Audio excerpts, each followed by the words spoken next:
Sego, Ahquatsire. My name is Kanienkeh, one of the elders of the Mohawk people, the keepers of the eastern door of the Haudenosaunee. Our history is etched into the land, our spirits intertwined with the forests, the rivers, and the winds that sweep across Turtle Island. We have seen many winters and many moons, and with them, the faces of those who come seeking the wisdom of the ancients. As you sit here, within the embrace of the great river, listen with open hearts. I share with you the stories and memories of our people, those carried on the smoke of our fires and the breath of our ancestors. Let the journey of understanding commence as the past speaks through me to you. The first of the European nations we encountered were the Dutch. They came to us with their strange ways and weapons, seeking trade and alliances. For a time, we accommodated them, trading our precious furs for their metal tools and weapons. It was a time of change, but also a time of prosperity for our people. But as time went on, other European nations arrived, the French, the British, and the Spanish, each with its own agenda and desires. And with them came conflict. Our people were caught in the middle of their rivalries, often used as pawns in their games of power and control. The French and the Dutch sought our alliances against the British, while the British sought our support against the French.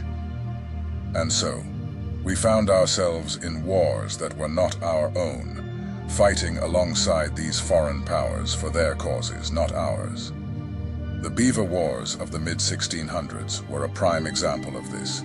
We fought alongside the French against the Iroquois Confederacy, our own brothers, all for the sake of furs and the control of trade routes. It was a dark time, a time of betrayal and bloodshed, and it changed us forever. But it was not just the Europeans who changed us. We changed them too. Our ways became intertwined with theirs, our cultures merging in ways both good and bad. The Spanish, after their brutal conquests in the Southwest, were forced to accommodate some aspects of our culture following the Pueblo Revolt of 1680. Our people resisted their attempts to erase our ways and impose their own, and in the end, they had no choice but to adapt to us. And so, my friends, you see that the interactions between our people and the European nations were complex and ever-changing, a dance of power, culture, and survival that continues to this day. We must learn from our past, understand the forces that shaped it, and strive for a better future, where all people can live in harmony and respect. But let us not forget the lessons of the past. The conflicts between the British and our people over land, resources, and political boundaries were brutal and bloody. Metacom's War, or King Philip's War, was a testament to the depths to which these conflicts could descend. Our people fought valiantly to protect our land and our way of life, but we were outnumbered and outgunned. In the end, we were forced to cede much of our territory to the British, a loss that we still feel to this day. But even in the face of such adversity, our people persisted. We adapted to the changing world around us, adopting some of the Europeans' ways while holding on to our own. We learned from them, and they learned from us, and in the end, we emerged stronger and more resilient than ever. In our struggles against the British, we were not alone. Many American Indian tribes fought alongside us, each with their own reasons and motivations. The Anglo-Powhatan Wars in the early 1600s were a prime example of this, with our brothers and sisters fighting against the encroachment of the British on their lands. Similarly, the Pequot War in the 1630s saw the Pequot tribe resist British colonization in New England. Each of these conflicts was a testament to our resolve to protect our way of life.